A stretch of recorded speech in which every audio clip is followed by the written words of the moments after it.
proteksyon at samahan. Wala ka talaga sa batang si Maria.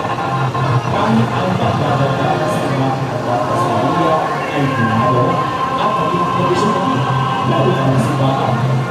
Pangalaman natin, ang kabataan ni Maria ayon sa Apocryphal Gospel mula sa Proto-Evangelium ni Santiago na nagsulat noong 125 AD na nasundan ng mga sulat mula sa mga mystics tulad ni St. Bridget of Sweden, mula sa St. Emmerich at ni Venerable Maria de la Gleba na nagkaroon ng pagkakait tungkol sa batang si Maria.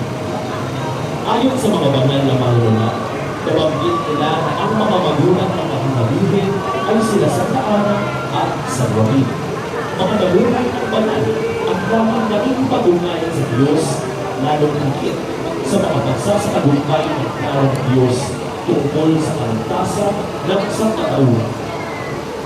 Nagsimula ang debosyon sa batang si Maria sa pamamagitan ng tatlong sinaunang kapistahan sa kanyang karamanan: ang kanyang kapakamaan, ang pagbibigay galing sa kanya, at ang paghahandog sa kanya sa benta.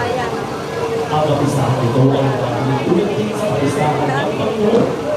Kung ating pinagdiriwang ng may malaking pagdaran ang dakilang kabataan ng Jesus, ating namang binibigyan kahalagahan at ang pagpapasalamat sa buhay kabataan ng Panginoon.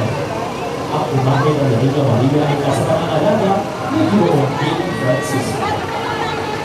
Dahiga Maria, buwan ng kabataan. Ipanalangin mo kami. Kasama ng karosa ng Dahiga Maria sa